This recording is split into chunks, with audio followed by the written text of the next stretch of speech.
నమస్తే,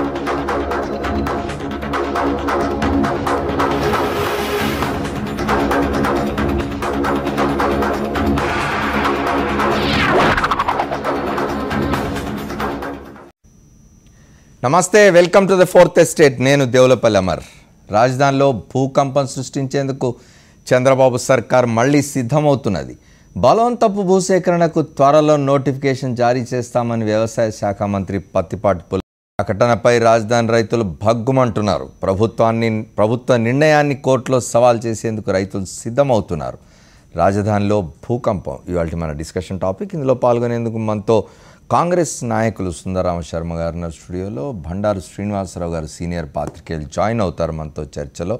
అట్లాగే భారతీయ జనతా పార్టీ నాయకులు రామకోటయ్య గారు విశాఖపట్నం నుంచి, వైఎస్ఆర్ కాంగ్రెస్ పార్టీ నాయకులు చుండూరు రవిబాబు గారు ఒంగోలు నుంచి మనతో ఈ చర్చలో పాల్గొంటారు. మీరు కూడా ఈ కార్యక్రమంలో పాల్గొనవచ్చు. మీ అభిప్రాయాలు, సలహాలు, సూచనలు www.sakshi.comలో, ఫేస్బుక్లో అయితే facebook.com/sakshi న్యూస్ పేజ్లో పోస్ట్ చేయవచ్చు.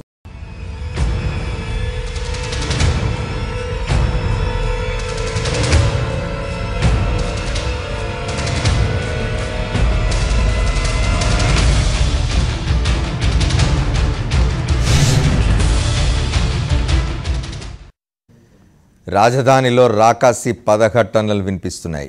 బలవంతంగా భూములు లాక్కునేందుకు రంగం సిద్ధమైంది.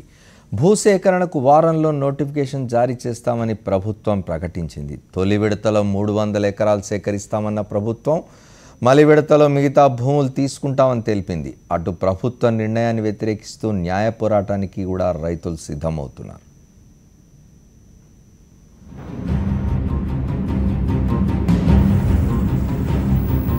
ల్యాండ్ పూలింగ్ పేరుతో పచ్చని పంటలు 3 కాలాలు పండే దాదాపు 33,000 ఎకరాల భూమి సమీకరించిన బాబు సర్కారు భూదాహం ఇంకా తీరినట్టు లేదు.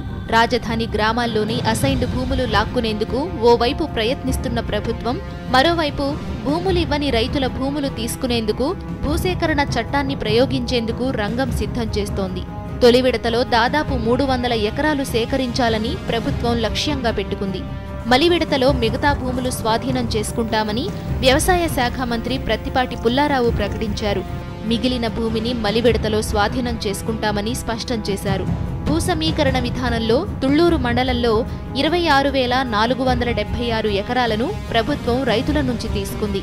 ఇక్కడ మరో 300 ఎకరాల భూమి అవసరమని ప్రభుత్వం భావిస్తోంది. 30 కుటుంబాల చేతిలో ఈ భూమి ఉంది. పాలకులు, అధికారులు మభ్యపెట్టినా, బెదిరించినా భూములిచ్చేందుకు ఈ రైతులు ఒప్పుకోలేదు. భూములివ్వని రైతులతో మంత్రులు పత్తిపాటి పుల్లారావు, నారాయణ, ఎమ్మెల్యే శ్రావణ్ కుమార్, గుంటూరు జిల్లాకు చెందిన టీడీపీ నాయకులు భేటీ అయ్యారు. వారిని దారికి తెచ్చుకునేందుకు వారి బంధువులు, స్నేహితులతో మంతనాలు, అనేక రకాలుగా ప్రలోభపెట్టినా 300 ఎకరాలు సేకరించలేకపోయారు. ప్రజలు తీవ్రంగా వ్యతిరేకిస్తున్నా ఎలాగైనా ఈ భూములు స్వాధీనం చేసుకోవాలని భావిస్తున్న ప్రభుత్వం భూసేకరణ అస్త్రం ప్రయోగించేందుకు సిద్ధమవుతోంది. బలవంతంగా భూములు లాక్కునేందుకు వారంలో నోటిఫికేషన్ జారీ చేయవచ్చు. వాస్తవానికి ఆగస్టు 21నే భూములు లాక్కునేందుకు ప్రభుత్వం నోటిఫికేషన్ జారీ చేసింది. తుళ్లూరు మండలంలోని తుళ్లూరు 2, బోరుపాలెం, అబ్బరాజుపాలెం, పిచుకలపాలెం, అనంతవరం గ్రామాల పరిధిలోని 11.14 ఎకరాలు సేకరించేందుకు అధికారులు సిద్ధమయ్యారు. దీనిపై అప్పట్లో తీవ్రస్థాయిలో వ్యతిరేకత వచ్చింది.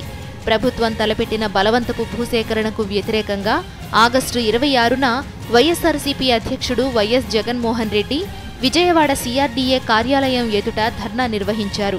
ఈ క్రమంలో భూసేకరణ యత్నాలను తాత్కాలికంగా విరమించుకుంది. భూమి స్వాధీనం చేసుకునేందుకు ప్రభుత్వం మరోసారి ప్రయత్నాలు చేస్తుండడంపై రాజధాని ప్రాంత రైతులు మండిపడుతున్నారు.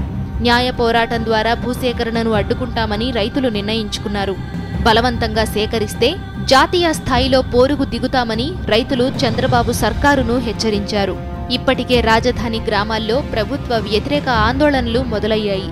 దళిత రైతులు SC, ST కమిషన్ను ఆశ్రయించేందుకు సిద్ధమవుతున్నారు. ప్రభుత్వం తీరుపై వామపక్షాలు తీవ్ర ఆగ్రహం వ్యక్తం చేస్తున్నాయి.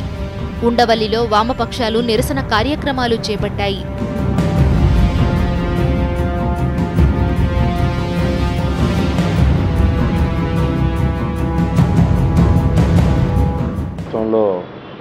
ప్రభుత్వం బలవంతపు భూసేకరణకి పెద్ద ఎత్తున ప్రయత్నం చేస్తూ ఉంది. రాజధాని శంకుస్థాపన అనంతరం రైతుల్ని బెదిరించి అదిరించి పోలీసుని వినియోగించి రకరకాలైనటువంటి పద్ధతుల్లో బలవంతంగా రైతుల దగ్గర ఉన్నటువంటి భూముల్ని పూలింగ్లో ఇవ్వడానికి నిరాకరించినటువంటి రైతులందరినీ కూడా భూసేకరణ చట్టం కింద తీసుకుంటామని చెప్పేసి బెదిరింపులు ప్రారంభించింది. వెంటనే రాష్ట్ర ప్రభుత్వం ఈ బెదిరింపులను ఉపసంహరించుకోవాలని చెప్పేసి ఈ ప్రభుత్వానికి హెచ్చరిక చేస్తుంది. 300 ఎకరాలు తుళ్ళూరు ప్రాంతంలో పూలింగ్కి ఇవ్వడానికి నిరాకరించినటువంటి వాళ్ళని వారం రోజుల లోపల ఇస్తే ఇచ్చినట్టు, ఇవ్వకపోతే భూసేకరణ చట్టాన్ని వినియోగిస్తామని చెప్పేసి చెప్పడం అంటే ఎమర్జెన్సీని వినియోగించి నోళ్లు నొక్కుతామని చెప్పేసి చెప్పినట్టుగా ఇది ఉన్నది. అందువల్ల ప్రభుత్వం తన వైఖరిని వెంటనే మార్చుకోవాలని చెప్పేసి ప్రభుత్వానికి హెచ్చరిక చేస్తుంది. ఈ వైఖరే కొనసాగితే అవసరం వస్తే రాష్ట్ర అసెంబ్లీని కూడా ముట్టడిస్తాం, అన్ని రాజకీయ పక్షాలు కలిసి పెద్ద ఎత్తున ఆందోళన కార్యక్రమాన్ని కూడా చేయాల్సి వస్తుంది. అలాంటి పరిస్థితికి ప్రభుత్వం నెట్టకూడదని చెప్పేసి ప్రభుత్వానికి హెచ్చరిక చేస్తుంది. ఉండవల్లి, పెనమాక గ్రామాల్లో గతంలో నోటిఫికేషన్ ఇచ్చింది, రైతుల యొక్క ఒత్తిడితో ఉపసంహరించుకున్నది. మళ్ళా ఇప్పుడు శంకుస్థాపన అయిపోయిన తర్వాత ఆ గ్రామాల్లో కూడా భూసేకరణ చట్టాన్ని వినియోగిస్తామని చెప్పేసి చెప్పడం అంటే ఇది బెదిరింపు కాక మరొకటి కాదని చెప్పేసి హెచ్చరిక చేస్తున్నాం. మంగళగిరి ఎమ్మెల్యే ఆర్కే మంగళగిరి మండలంలోని 5 గ్రామాల రైతులతో సమావేశమయ్యారు. భూసేకరణ చేస్తామని మంత్రి ప్రత్తిపాటి ప్రకటనపై రైతులంతా ఆగ్రహం వ్యక్తం చేశారు. రైతుల నుంచి బలవంతంగా భూములు లాక్కుంటే సహించేది లేదని వైఎస్ఆర్సీపీ స్పష్టం చేసింది. రైతుల పొట్టగొట్టి సింగపూర్కు కట్టబెట్టే ప్రయత్నాన్ని అడ్డుకుంటామని ప్రభుత్వాన్ని హెచ్చరించింది.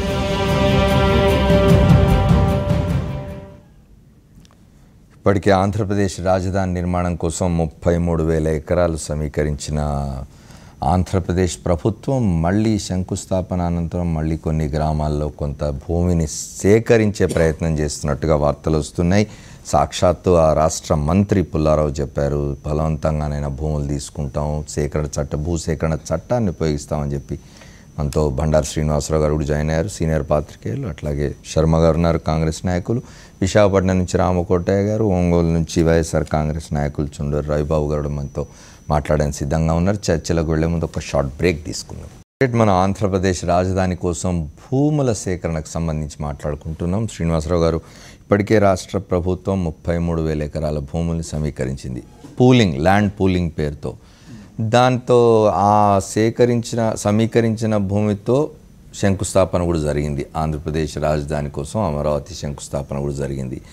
అది జరిగిన తర్వాత అంతకుముందు భూములు ఇవ్వము అన్న వాళ్ళని వదిలేసిన ప్రభుత్వం, ఒకసారి నోటిఫై చేసి కూడా వెనక్కి తీసుకున్న ప్రభుత్వం, మళ్ళీ ఇప్పుడు తాజాగా ఈ అమరావతి శంకుస్థాపన ఘట్టం ముగిసిన తర్వాత మళ్ళీ మేము భూములు ఎక్కడైతే రైతులు ఎదురు తిరిగి మేము భూములు ఇవ్వము అన్నారో అక్కడికి వెళ్ళి మళ్ళీ భూములు మొదటి విడతగా 300 ఎకరాల భూములు తీసుకునే ప్రయత్నం, భూసేకరణ చట్టాన్ని ఉపయోగించి తీసుకుంటామని చెప్తున్నది. ఇప్పటికే రాష్ట్ర ప్రభుత్వం కేంద్రాన్ని రిక్వెస్ట్ చేసి ఉన్నది ఏమిటంటే 50,000 ఎకరాల అటవీ భూముల్ని డీనోటిఫై చేయండి, మాకు అవసరం రాజధాని కోసం అని చెప్పి. ఇప్పటికే 33,000 ఎకరాలు తీసుకున్నారు, ఇంకో 50,000 ఎకరాలు డీనోటిఫై చేయమని కేంద్రాన్ని అడుగుతున్నారు. మళ్ళీ ఇప్పుడు ఇవ్వము అన్న రైతుల మీద పడి ఈ భూములు సేకరించడం ఎందుకు, చట్టాన్ని ఉపయోగించడం ఎందుకు, ఇదంతా ఏమిటి? ఇప్పటికే చాలా న్యాయపరమైన చిక్కులు కనిపిస్తూ ఉన్నాయి. నేషనల్ గ్రీన్ ట్రిబ్యునల్కి పోయారు పండలనేని శ్రీమన్నారాయణ గారని పెద్ద మనిషి, ఆయన నేషనల్ గ్రీన్ ట్రిబ్యునల్కి పోతే నేషనల్ గ్రీన్ ట్రిబ్యునల్ ఒక ఇంటరిమ్ ఆర్డర్ కూడా ఇచ్చింది, మీరు ఇక్కడ రాజధాని నిర్మాణం పనులు ఆపండి, పర్యావరణకు సంబంధించి ఎటువంటిది రాకూడదని. పండలనేని శ్రీమన్నారాయణ గారితో కూడా మాట్లాడదాం, వారు ఫోన్లోకి వస్తారు. చెప్పండి శ్రీనివాసరావు గారు. ఏం చెప్పండి. ఒకటండి, ఈ భూముల విషయంలో రాష్ట్ర ప్రభుత్వం వెనక్కి రాలేనంత ముందుకు వెళ్ళిపోయింది. దాన్ని మరి వెనక్కి తీసుకురావడం ఎట్లా? వెనక్కి రమ్మని ఎవరు అనడం లేదు. మీరు ఇప్పటికే 33,000 ఎకరాలు తీసుకున్నారు, దాంట్లో కట్టుకోండి అని చెప్తున్నారు కదా, అదే ఎక్కువ. అసలు అన్నిటికంటే ఇప్పుడు భూ సమీకరణ అంటే ఏంటంటే మాట్లాడి ఒప్పించి నచ్చజెప్పి వాళ్ళ ఇష్టంతో ఇవ్వడం, కాస్త మీకు ఇది ఇస్తాం అది ఇస్తాం అని చెప్పి తీసుకోవడం సమీకరణ అవుతుంది. రైట్. సేకరణ అనేసరికి అన్నిటికంటే మరి తెలుగుదేశం ప్రభుత్వం ఆలోచిస్తుందో లేదో కానీ 2013 భూసేకరణ చట్టం దీనికి వర్తింపు అవుతుంది. ఎందుకంటే అది సవరణ కాలేదు దానికి. సవరణ కాలేదు, పార్లమెంట్లో చాలా రభస జరిగింది దాని మీద. కేంద్ర ప్రభుత్వం దాదాపుగా ఆలోచన విరమించుకున్నది. ఆ భూసేకరణ 2013 చట్టంలో ఉన్నటువంటి నిబంధనల ప్రకారం భూసేకరణ ఏళ్ళు పూళ్ళు పట్టినా కూడా ఆశ్చర్యపడలేదు. తేలిక కాదు అక్కడ వ్యవహారం. ప్రతిదీ 100 క్లాజులు పెట్టారు. ఆ కాంగ్రెస్ గవర్నమెంట్లో ఎంత పకడ్బందీగా పెట్టి పారేశారండి దాన్ని. ఇటువంటి పరిస్థితుల్లో కూడా అది ఎన్ని పెట్టారు, ప్రభుత్వానికైతే ఇంత, ప్రభుత్వేతర వ్యవహారాలు ఎంత, ప్రైవేట్ వాళ్ళకి ఇవ్వాలంటే ఇంత గొడవలు. ఇప్పుడు ఇది కనుక ఏదైనా ముడిపడితే, ఏదైనా మీరు అన్నట్టు ఇంకాక గ్రీన్ ట్రిబ్యునల్ ఆ వ్యవహారం గ్రీన్ ట్రిబ్యునల్ ఎవరైనా సరే కోర్టుకు పోయే హక్కు ఉంది. ఎవరు 80% మంది ఈ ఒప్పుకోవాలి దానికి. అలాంటి పరిస్థితి. మరి 33,000 ఒప్పుకున్నారు కాబట్టి ఈ 80% దాంట్లో కలిపితే ఆ లెక్కలు చెప్తే మనం చెప్పలేం. కానండి ఆ 3 గ్రామ మండలాలకి సంబంధించినటువంటి వ్యవహారం ఏదో ఉందంటున్నారు చూసారా, అప్పుడు దాంట్లో 80% అయితే మాత్రం ఇబ్బంది పడతారు. ఎందుకంటే వాళ్ళందరూ అసలు ఎవరు ఒప్పుకోవట్లేదు కదా. ఇవన్నీ న్యాయపరమైన చిక్కుల్లో చిక్కున్నాయి అనుకోండి, అసలు మొత్తం ప్రాజెక్టే దెబ్బతింటుంది. అసలు వీటన్నిటికంటే ముందు అసలు ఈ వైఎస్ఆర్సీపీ, కాంగ్రెస్, తెలుగుదేశం పార్టీ ఇవన్నీ పక్కన పెట్టండి. అసలు ఏమిటి దీంట్లో అసలు మొత్తం బయట ప్రభుత్వాలతో కానీ బయట దేశాలతో కానీ కుదుర్చుకున్న ఒప్పందాలు ఏంటి? రాజధానికి ఎవరు విరుద్ధం కాదండి, వ్యతిరేకం ఎవరు కాదు. ఎందుకంటే నీడ్ ఆఫ్ ది డే ఏంటి ఏదైనా ఉందంటే అది కేవలం రాజధాని కావాలి ఇవాళ. కాబట్టి ఆ రాజధాని కావాలని పేరుని మనం ఎవరం కాదంటలేదు. కానివ్వండి అసలు ఏంటి బయట వాళ్ళతో ఏదైనా ఒప్పందాలు చేసుకున్నప్పుడు ఏదైనా కాస్త జనాన్ని కాన్ఫిడెన్స్ తీసుకోండి. మీరు వైఎస్ఆర్సీపీని తీసుకోవద్దు, కాంగ్రెస్ని తీసుకోవద్దు, వామపక్షాలను కూడా తీసుకోవద్దు. కానీ మిమ్మల్ని ఎవరైతే ఎన్నుకొని ఓట్లు వేశారో ఆ ప్రజల్ని కాన్ఫిడెన్స్తో తీసుకొని ఇగో ఈ విధంగా చేయబోతున్నాం, ఇది ఇతర ప్రభుత్వాలతో మాకున్న ఒప్పందాలు ఏవి, ఈ రకంగా చేస్తున్నాం, ఆ రకంగా చేస్తున్నాం అని ఆ గుప్పెట విప్పి చూపెట్టడం ఎందుకు? దాంట్లో ఏముంది? పారదర్శకంగా ఉంటే బాగుంటుంది. పారదర్శకంగా అదొక్కటి మాత్రమే. మనం ఇప్పుడు రాజులు మహారాజుల కాలంలో, చక్రవర్తుల కాలం లేదండి ఇష్టం వచ్చినట్టు చేయడానికి. మీరు ప్రజాస్వామ్య పద్ధతిలో జరగాలి. ఎవ్వరూ రాజధానికి వ్యతిరేకం కాదు. ఇవాళ రాజధాని అనేది అత్యవసరం అని చెప్పి అందరూ ఒప్పుకుంటున్నప్పుడు మీరు ఈ విధంగా చేస్తున్నాం అని చెప్పడంలో మనకి వదిలిపెట్టండి. వాళ్ళ పార్టీలోనే వాళ్ళ కొంతమంది గందరగోళం. శ్రీనివాసరావు గారు, మీరు ఇప్పుడు గుప్పిట విప్పితే బాగుండేది అన్నారు. అక్కడ ఒక సందేహం వస్తుంది అందరికీ. ఏమిటి అంటే రేపు ఈ భూముల సమీకరణ ఎవరైతే ఇష్టపడి ఇచ్చారని మీరు చెప్తున్నారో వారికి కూడా ఒక 1000 గజాలు, తర్వాత 200 గజాలు, 1000 గజాలు, 400 గజాలు మెట్ట భూములు, జరీబ్ భూములకు సంబంధించి ఇస్తామని చెప్తున్నారు. ఆ భూమి సమీకరణ దీని ప్రకారం ఇచ్చిన రైతులు కూడా ఏ సందేహంలో ఉన్నారంటే రేపు ఈ ఇచ్చే 1000 గజాలైనా, ఈ ఇచ్చే 1200, 1400 గజాలైనా ఎవరు మాకు రిజిస్టర్ చేస్తారు, ఎవరు జవాబుదారు? రేపు ప్రభుత్వం తప్పుకుంటే మా పరిస్థితి ఏమిటి అని అడుగుతున్నారు. ఇప్పుడు అక్కడే ఎవరో సింగపూర్ నుంచో జపాన్ నుంచో వచ్చి మాకు రిజిస్టర్ చేసి వెళ్ళిపోతే మా పరిస్థితి ఏమిటి రేపు అనేది వాళ్ళ సమస్య. అది క్రక్స్ ఆఫ్ ది ప్రాబ్లం అంటారు చూసారా. నిజంగా ప్రజలు ఇప్పుడు వాళ్ళు యాక్చువల్గా మనం తీసి వాళ్ళకందరికీ చీరలు సార్లు పెట్టి ఘనంగా సత్కరించారు. వాళ్ళు చేసినంత త్యాగం ఎవరు చేయలే. నన్ను అడిగితే అటు కేంద్ర రాష్ట్ర ప్రభుత్వాలు ఎవరు ఆ భూములు ఇచ్చిన వాళ్ళు వారెవరు శంకుస్థాపన వైభవం నుంచి సంతోషంగా తిరిగిపోయినట్టు వాళ్ళకి సంబంధించి ఎటువంటి ప్రకటన రాలేదు. వాళ్ళ మీద బాధ్యత ఉంది, ప్రభుత్వానికి ప్రత్యేక బాధ్యత ఉంది. ఏంటంటే వాళ్ళ దగ్గర నుంచి విలువైన భూములు తీసుకుంటున్నాం అని చెప్పినప్పుడు వాటి ఏం చేయబోతున్నాం, ఎలా చేయబోతున్నాం, మీ కాంపెన్సేషన్ ఎలా వస్తుంది అనే దాంట్లో వాళ్ళని మీరు అయోమయంలో పెట్టే పరిస్థితి మాత్రం చాలా దారుణం అండి. మీరు వేరే ప్రభుత్వాలతో మీరు ఏదైనా చేసుకోండి, కానీ ప్రభుత్వం నుంచి తగిన పూచి ఉండి తీరాలి వాళ్ళు. ఓకే, మనం మిగతా పెద్దలతో మాట్లాడదాం. శర్మ గారు చెప్పండి, ఇది ఇంతకుముందు నేను అన్నట్టుగా చాలా కన్ఫ్యూజ్డ్గా ఇప్పుడు భూ సమీకరణలో భూములు ఇచ్చిన వాళ్ళే కన్ఫ్యూజన్లో ఉన్నారు. తర్వాత మీరు ఇంకా రామకోటయ్య గారు కూడా చెప్పాలి, కేంద్రాన్ని అడిగినారు 50,000 ఎకరాలు ఏమో డీనోటిఫై చేయమని చెప్పి, అది వస్తుంది రేపు ఎట్లా డెఫినెట్గా కేంద్రం కొంత అయినా ఇస్తుంది. అందులో మళ్ళీ ఇవ్వము అని ఇష్టపడని వాళ్ళ మీద పడి భూములు తీసుకుంటామనడం, భూసేకరణ చట్టాన్ని ప్రయోగిస్తే ఇప్పుడు భూసేకరణ చట్టమే చాలా వివాదాల్లో ఉంది. కేంద్రంలో పార్లమెంట్లో తీసుకొచ్చి సవరణలు చేయాలని కేంద్ర ప్రభుత్వం ప్రయత్నించింది, అది సాగడం లేదు. వాళ్ళ రాజధాని అని అంటే ఏంటి అనేటువంటిది కూడా యాక్చువల్గా సరిగ్గా చెప్పలేనటువంటి పరిస్థితిలో ఇవాళ ప్రభుత్వం ఉందండి. ఓకే, రాజధాని కట్టుకోవాలి, రాజధానికి వ్యతిరేకం అని ఎవరూ లేరు.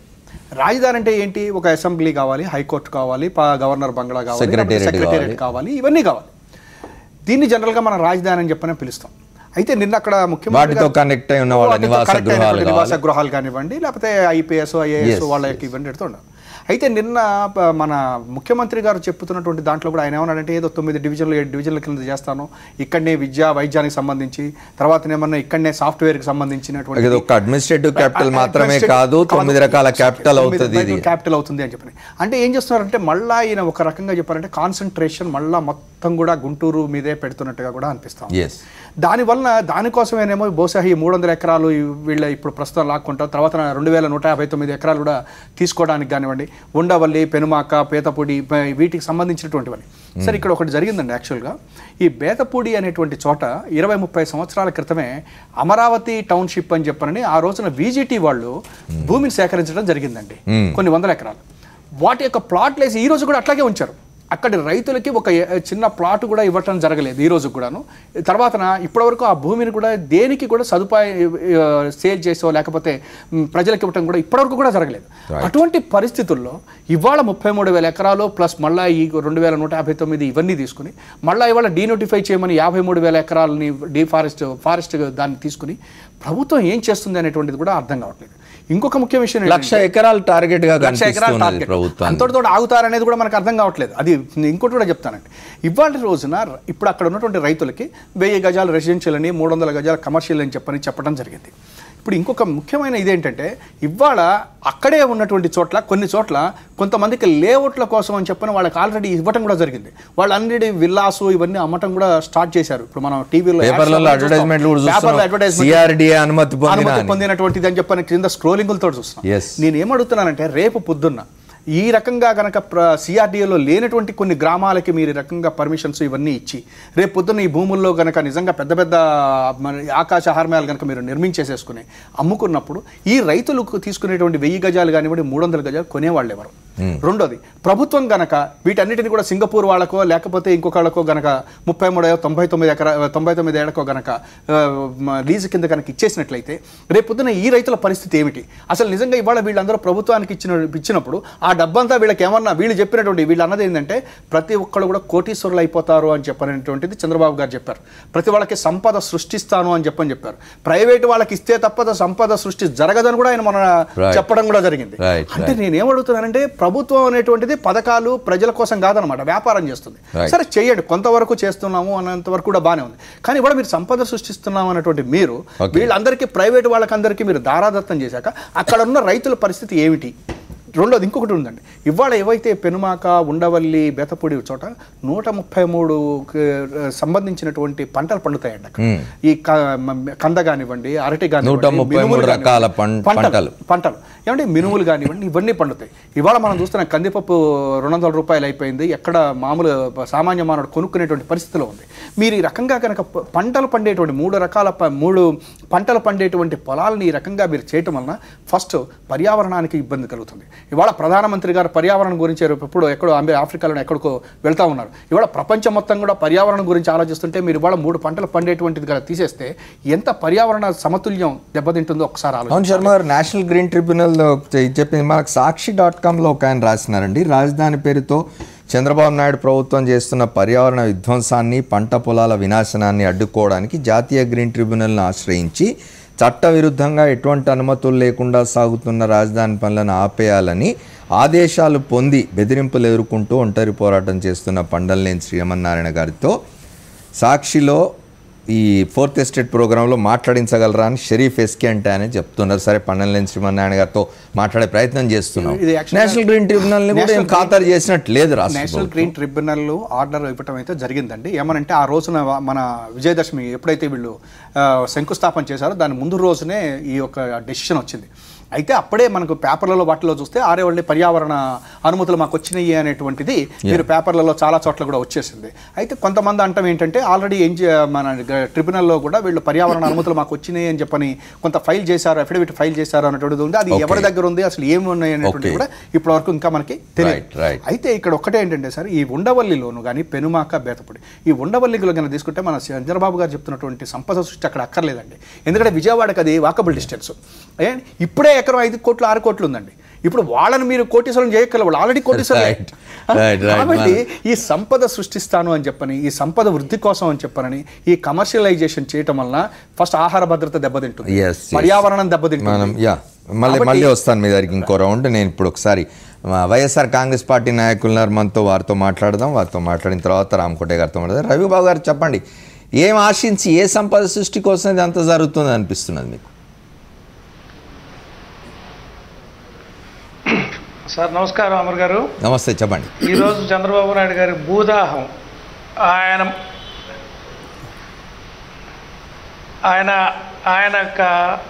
మంత్రివర్గం గద్దల్లాగా వాలి రైతులను మభ్యపెట్టి ప్రలోభపెట్టి ఈ భూములు లాక్కునే విధానాన్ని వైఎస్ఆర్ కాంగ్రెస్ పార్టీ తీవ్రంగా వ్యతిరేకిస్తుంది. మా నాయకుడు జగన్ గారు కూడా దాని మీద ఆ గ్రామాలన్నీ పర్యటించి వాళ్ళకి అండగా నిలబడతానని కూడా చెప్పారు, బలవంత భూసేకరణకు వ్యతిరేకంగా.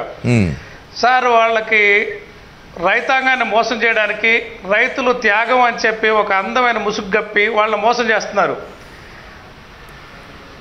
మన రాష్ట్రంలో చూసాం సార్, అగ్రిగోల్డ్, అక్షయ్ గోల్డ్ అని కొన్ని సంస్థలు వెలిసి ఇంత ఇన్వెస్ట్ చేస్తే ఇంత లాభం వస్తుందని చెప్పి మభ్యపెట్టి ఏ రకంగా ముంచేసాయో ఇవాళ ప్రభుత్వమే స్కీమ్ ఓపెన్ చేసి మీరు ల్యాండ్ కానిస్తే మీకు ఇన్నంతలు చేస్తాను అన్నంతలు చేస్తానని మభ్యపెట్టడం, ఇది అగ్రిగోల్డ్ సంస్థ చేసిన మోసం లాంటిదే మేము భావిస్తా ఉన్నాం సార్.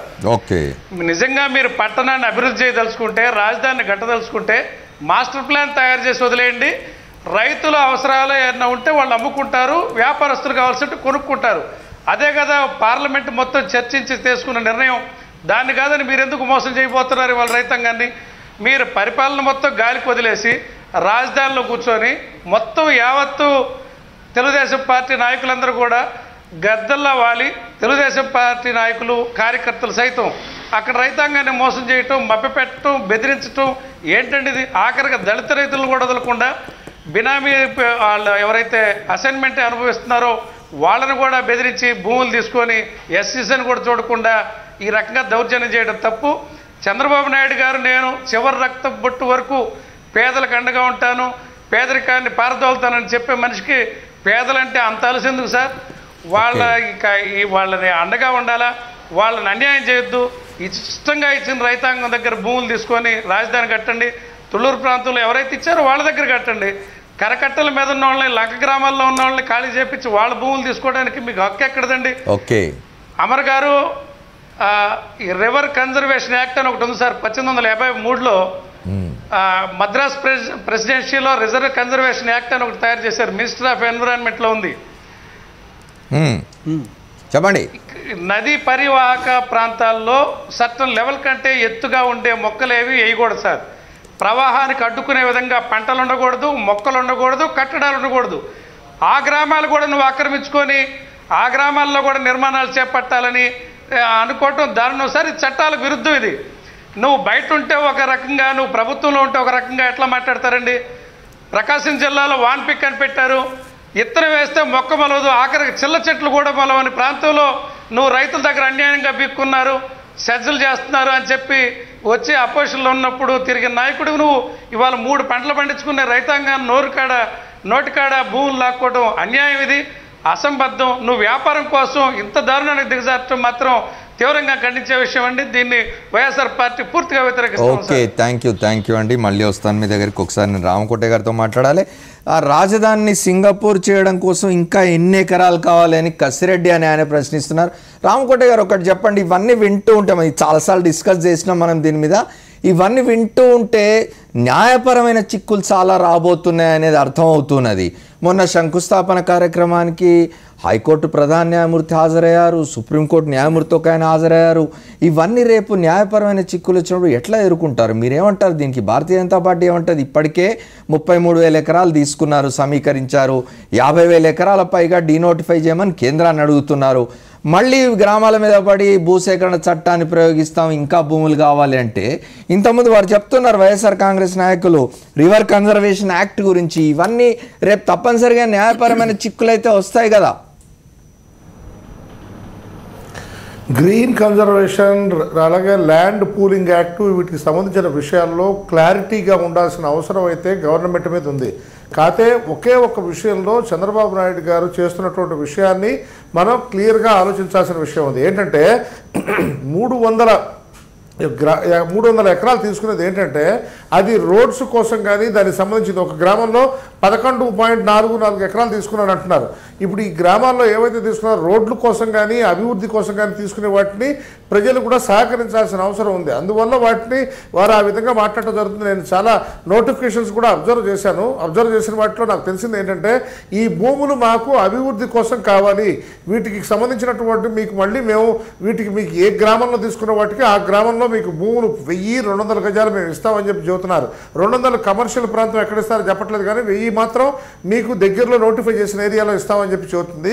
కాబట్టి ఈ విధంగా చేయటం వల్ల ఎటువంటి ఇది అవుతుంది. ఇందాక ఒక వక్తలు మాట్లాడుతూ ఏం చెప్పారంటే అక్కడ చుట్టుపక్కల కనుక గ్రామాల్లో విపరీతంగా కనుక కన్స్ట్రక్షన్ వచ్చినట్టయితే కనుక మనకి అక్కడ ఉన్నటువంటి భూములకి వాల్యూ తగ్గిపోతుందంటారు. ఇప్పుడు మనం కనుక భూమి కనుక మనం కనుక డెవలప్ చేసి చేయాలంటే 2300 గజాలే మన చేతికి వస్తుంది. అలాంటిది ఇప్పుడు తెలుగుదేశం గవర్నమెంట్ కూడా 1200 గజాలు, అంటే గవర్నమెంట్ కూడా 1200 గజాలు ఇవ్వడానికి సిద్ధంగా ఉంది.